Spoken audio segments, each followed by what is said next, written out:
ये भेड़िया पकड़ नहीं है पाते, खाली हुआ हुआ हुआ है चिल्लाते। कोर्ट ने भी डांटा है जमकर, क्यों चलवाते हो बेवजह बुलडोजर। समाजवादी आएंगे तो भेड़िए पकड़े जाएंगे, अन्याय के बुलडोजर पर ब्रेक लगेगी सुधांशु जी। जब योगी जी ने विधानसभा के पटल में बोला था माफियाओं को मिट्टी में मिला देंगे, तो कुछ कहने की जरूरत नहीं पड़ी। एकदम स्प्रिंग की तरह उछल कर अखिलेश जी ने कहा था आप ऐसी भाषा कैसे बोल सकते हैं। तो समझ में आ रहा था कि अरमान किसके मिट्टी में मिल रहे हैं। योगी जी ने पूरा अपना घर परिवार छोड़कर समाज की सेवा का व्रत लिया, और अखिलेश जी सब कुछ परिवार का ला के डुबो दिए हैं। सुल्तान की बात की तो मैं कहता हूं टीपू लोकतांत्रिक तरीके से जनता का सुल्तान था, सुल्तान है, सुल्तान रहेगा। वो पीडे के फार्मूलों के लेके सामाजिक न्याय की बात करता रहते हैं। तो ये भारतीय जनता पार्टी जो है अपने गिरबान में झांक के देखे, बांटेंगे तो कटेंगे। ये क्या होता है? ये देश अनेकता में एकता वाला देश है। यहाँ सभी का सम्मान होता है, सभी जात धर्मों के लोग रहते हैं, आपस में मिलकर रहते हैं। वसुधैव कुटुंबकम की बात करते हैं। नफरत की राजनीति कौन कर रहा है? आप समझ लीजिएगा। फिर कहते हैं लाल टोपी वाले। अरे लाल रंग तो बड़ा शुभ माना जाता है, शादी के जोड़े भी लाल होते हैं, हम क्रांतिकारी का रंग भी लाल होता है। आप किस तरह की बातें कर रहे हैं? मतलब आपको अगर लाल रंग, समाजवादी पार्टी लाल टोपी पहनते हैं, कल समाजवादी पार्टी उत्तर प्रदेश की सरकार में आ जाएंगे तो क्या उत्तर प्रदेश से नफरत करने लगेंगे? इतनी नफरत हो गई है। अरे आज हमें उत्तर प्रदेश की जनता ने ही 37 सीटें और इंडिया गठबंधन को 43 सीटें दी हैं, इनको हराया है, 33 सीट पे समेट दिया है। फिर भी समझ में नहीं आ रहा है कि जनता के मन को नहीं समझ पा रहे हैं, फिर भी वही नफरत की बात करते चले जा रहे हैं। और फिर बार बार कहते हैं हिम्मत। अरे हिम्मत की क्या जरूरत होती है? हिम्मत तो जनता है, जनता ने हमें दी ना 37 सीटें अभी। तो जनता के साथ, जनता जिसके साथ, उसके तो हिम्मत होगी उसमें। लेकिन हिम्मत का मतलब ये नहीं होता है कि आप अन्याय करने लगेंगे, अन्याय का बुलडोजर चलाने लगेंगे, आप बेगुनाहों पे बुलडोजर चलाने लगेंगे, बस्तियां उजाड़ने लगेंगे, अकबर नगर उजाड़ने लगेंगे, 2200 घर उजाड़ देंगे, आप पंतनगर उजाड़ने के लिए पहुंच जाएंगे। ये तो नहीं, इसलिए तो आपको ताकत जनता ने नहीं दी कि आप उजाड़ देंगे जाके। सवाल उठता है कि भारतीय जनता पार्टी बार बार इस तरह की बातें क्यों करती, मुझे समझ में नहीं आता। दूसरी बात, ये भेड़िए, एक मैं 2 लाइन बता दूं तो सुधांशु समझ में आएगा। अब आप 120 सेकंड बोल चुके, लेकिन अन्याय का बुलडोजर एक तरफ कहते हैं और वही बुलडोजर गोरखपुर की तरफ मोड़ने की बात करते हैं। तो कहीं ना कहीं आपकी बातों में ही आपस में कॉन्ट्रडिक्शन है। सुधांशु त्रिवेदी जी जवाब। 10 सेकेंड। भदौरिया जी 10 सेकंड बोल लीजिए तब मैं आपका जवाब दे। अरे वाह, मैं तो 2027 में 10 सेकंड देती, आपने अभी दे दिए। 10 सेकंड दे दीजिए। ये भेड़िया पकड़ नहीं है पाते, खाली हुआ हुआ हुआ है चिल्लाते। कोर्ट ने भी डांटा है जमकर, क्यों चलवाते हो बेवजह बुलडोजर। समाजवादी आएंगे तो भेड़िए पकड़े जाएंगे, अन्याय के बुलडोजर पर ब्रेक लगेगी सुधांशु जी, फिर कुछ नहीं कर पाओगे। ये सुन लीजिए, जनता को परेशान मत कीजिए, जनता की बात कीजिए, जनता के मुद्दों पे चर्चा कीजिए तो अच्छा होगा। आप हमेशा धर्म की राजनीति मत कीजिए, धर्म हमारा आस्था का विषय है। चलिए सुधांशु त्रिवेदी जी जवाब दीजिए। चलिए 10 सेकंड के मनोरंजन दर्शकों का करने के लिए आपको धन्यवाद। अब मैं इस बात का टेक्निकल और पॉलिटिकल दोनों उत्तर देता हूं। देखिए, बहुत स्पष्ट सी बात है कि जो भी बुलडोजर चलाया गया है उसका अपराध के कारण नहीं चलाया गया है। उन्होंने अतिक्रमण कर रखा था, नोटिसेस दिए गए थे, इस आधार पर चलाया गया है।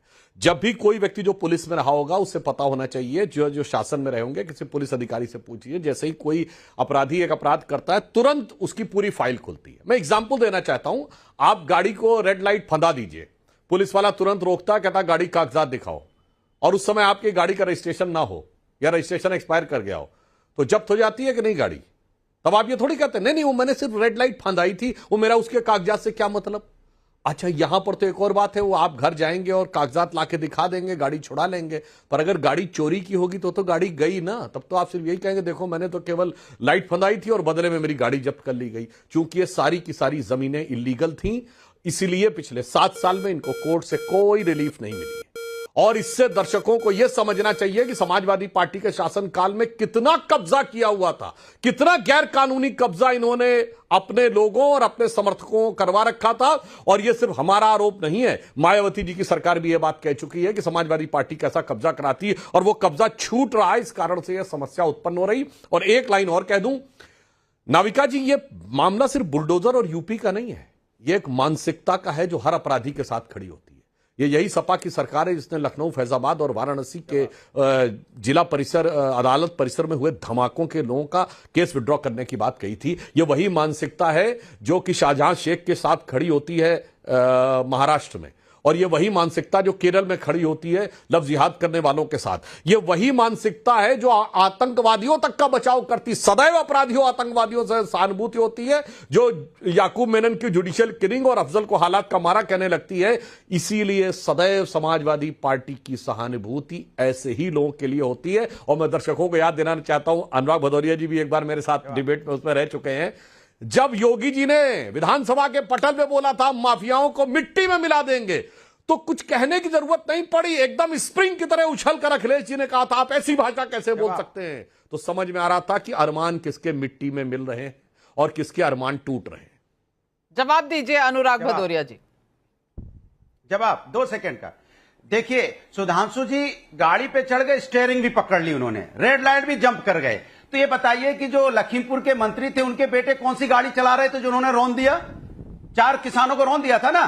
कौन सी गाड़ी की स्टीयरिंग चला रहे थे और कौन सा माफिया में वो मिट्टी में मिला दिया गया? मैं पूछना चाहता हूं, रौंदने वाले को मिट्टी मिलाया क्या आपने? बुलडोजर गया क्या आपका?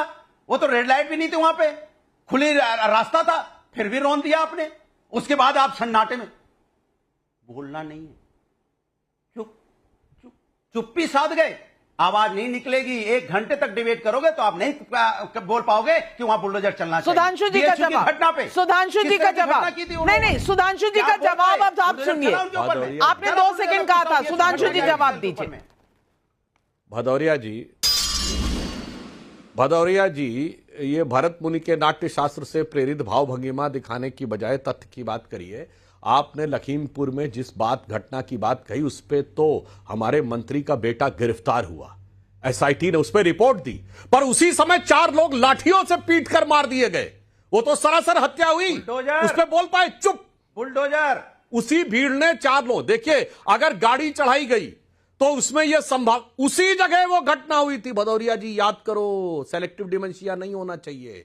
इसीलिए मैं कहना चाहता हूं, गाड़ी किसी ने चढ़ाई, उसमें तो इंटेंशन भी हो सकता है और गलती भी हो सकती है, पर अगर घेर कर पीट कर लाठियों से मार दिया गया, उसमें गलती की कोई संभावना नहीं है। वो एक सोची समझी व्यवस्थित हत्या है, मगर उस पर चू नहीं बोलते। इसलिए आपका चरित्र है भाई, सदैव अपराधियों के साथ खड़े रहना, अपराधियों को संसद में भेजना, अपराधियों को विधानसभा में भेजना, लड़कों से गलती हो जाया करती है कहना, बहुत सारी चीजें हैं, तो उसमें कोई कहने में बहुत समस्या की बात नहीं है। और मैं एक और बात कह दूं साहब, जवाब, योगी जी ने पूरा अपना घर परिवार छोड़कर समाज की सेवा का व्रत लिया है, और अखिलेश जी सब कुछ परिवार का ला के डुबो दिए हैं। मुलायम सिंह जी प्रोजेक्टेड थे, 2012 में स्पष्ट बहुमत लाके दिए थे, अखिलेश जी के नेतृत्व चुनाव हुआ 57 पे आ गए। इसलिए दोनों में जमीन आसमान का अंतर है। एक योगी जी कहते हैं सब कुछ छोड़ा देश के लिए, और एक है सब कुछ ले लिया अपने परिवार के लिए। जिंदल जी, नमस्कार नाविका जी। ये इशारा संविधान और कानून को बचाने की तरफ, और ये बुलडोजर चलेगा उन लोगों के प्रति जो संविधान के मूल्यों के ऊपर बुलडोजर चलाना चाहते हैं। अभी देखिए, उत्तर प्रदेश में 2020 से लेके अब तक इलाहाबाद हाई कोर्ट ने उत्तर प्रदेश प्रशासन को हमेशा गैरतलब किया और उनको फटकार लगाई है कि आप गुंडा गैंगस्टर एक्ट का मिसयूज क्यों कर रहे हैं। 2020, 2022, 2023 में इलाहाबाद हाई कोर्ट ने डायरेक्ट किया उत्तर प्रदेश सरकार को कि आप एक गाइडलाइन इशू कीजिए, और 2 मई 2024 को तो इलाहाबाद हाई कोर्ट ने हपूर के एडीएम के ऊपर 20,000 का जुर्माना लगाया जब उन्होंने सेक्शन 3 गुंडाज एक्ट का मिसयूज किया। इसी लाइन के तहत सुप्रीम कोर्ट के जस्टिस गवई ने कहा कि हम चाहते हैं कि पूरे देश में एक तरह की गाइडलाइन इशू की जाए और इस तरह के कानून का दुरुपयोग ना किया जाए। नाविका जी, बात यह है कि इस तरह की अगर हम छूट आज उत्तर प्रदेश के प्रशासन को देते हैं तो कल को कोई भी अफसर अपने निजी स्वार्थ के कारण इस तरह से इनका दुरुपयोग करेगा, आम जनता को त्रस्त करेगा और इसका राजनीतिक दुरुपयोग जो अब उत्तर प्रदेश में हो रहा है, इससे जनता के ऊपर किस तरह का डर और भय का माहौल उत्पन्न हुआ है, इसका पूरा देश साक्षी है। और इसी के विरोध में हम सुप्रीम कोर्ट के इस डायरेक्टिव के साथ खड़े हैं। 17 सितंबर को दूध का दूध पानी का पानी हो जाएगा और उत्तर प्रदेश सरकार को माफी मांगनी पड़ेगी। लेकिन जवाब नहीं दिया, जवाब आपने बिल्कुल नहीं दिया इस बात का कि गोरखपुर, अगर आप खिलाफ खड़े हैं बुलडोजर के, तो गोरखपुर की तरफ क्यों चलेगा सुधांशु त्रिवेदी बुलडोजर? देखिए, मैं बताना चाहता हूं, पहली बात, ये लोग जो सेलेक्टिव नैरेटिव चलाते हैं, सर्वोच्च न्यायालय ने इससे दिया है क्या? नहीं दिया ना। सर्वोच्च न्यायालय ने यह भी कहा है कि यूपी सरकार का जो एफिडेविट है उसमें जो बातें कही गई हम उसको अप्रिशिएट करते हैं। नंबर 2, सर्वोच्च न्यायालय ने यह भी कहा है कि हम अवैध निर्माण के बचाव में बिल्कुल नहीं हैं और यहां सारी बातें टेक्निकल ग्राउंड पे उसके लिए कही गई हैं। मगर लोकेश जी, आप तो बचाव करेंगे ही करेंगे। आप तो वो है ना, जब आपकी पार्टी की पंजाब में सरकार थी तो मुख्तार अंसारी ने पंजाब की जेल में रह के कोर्ट में अर्जी दी थी कि मुझे पंजाब की जेल में रहने दिया जाए, यूपी की जेल में न जाने दिया जाए। कांग्रेस सरकार की जेल में रहकर वो अपने को महसूस करते थे। कौन? जो समाजवादी पार्टी के समर्थन से बाहुबली के रूप में पूरे प्रदेश में विख्यात थे। तो आप लोगों का तो बिल्कुल साफ है, आज भी देख लीजिए, आप वही कर रहे हैं। कपिल सिब्बल आपकी पार्टी के मंत्री रहे हैं, समाजवादी पार्टी के सपोर्ट से सांसद हैं और ममता बनर्जी की सरकार के इतने दुर्दांत एक्ट को आके डिफेंड कर रहे हैं। अब गोरखपुर की बात करता हूं। देखिए, गोरखपुर की बात के ऊपर मैं एक फैक्ट लोगों को याद दिलाना चाहता हूं, नाविका जी।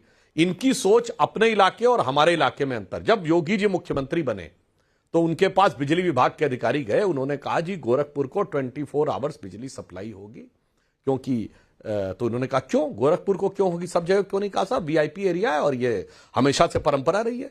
और मैं लोगों को याद दिलाना चाहता हूं, सपा की सरकार में वहां पर तो होती थी, सैफई में तो होती थी, रायबरेली और अमेठी में भी होती थी और रामपुर में भी होती थी। आजमगढ़ का क्षेत्र, सोनिया गांधी जी का क्षेत्र, राहुल गांधी जी का क्षेत्र उनका। तो जानते योगी जी ने क्या जवाब दिया? ना, अब मैं उत्तर प्रदेश का मुख्यमंत्री हूं, मैं इस फाइल को साइन नहीं करूंगा। आप पहले मुझे यह बताइएगा कि सारे जिलों में 24 घंटे पावर सप्लाई आप कितने दिन में कर सकते हैं, वो प्लान लेके आइएगा। 4 महीने बाद वो लोग प्लान लेके आए कि साहब फला तारीख से, उन्होंने कहा अब फाइल साइन होगी। ये सोच का अंतर है। योगी जी ने गोरखपुर में हवाई अड्डा बनवाया, आपने सैफई में एयर स्ट्रिप बनवाई। एयर स्ट्रिप पे चार्टर्ड प्लेन लेके, लाखों रुपए घंटे का चार्टर्ड प्लेन लेके सिर्फ गरीब गुरबा की, वंचित की राजनीति करने वाले नेता उतर सकते हैं, जबकि एयरपोर्ट के ऊपर कोई भी आके उतर सकता है। इसलिए आप जो गोरखपुर की तरफ जाने की बात करते हैं, तो वहां पर गोरखपुर का नाम वो गोरक्ष पीठ के लिए है, वो नाथ संप्रदाय के लिए, जिन्होंने हर दौर में भारत का बचाव किया है। और अगर ना हो तो हिस्ट्री में जाके पढ़ लीजिएगा तो ज्यादा बेहतर समझ में आएगा किस ढंग से किस किस दौर में किया था। मगर कोई बात नहीं, आपका मंतव्य और हमारे मंतव्य में जमीन आसमान का अंतर है। जन कल्याण हो या अपराध का संरक्षण। अनुराग भदौरिया, 30 सेकंड काउंटर।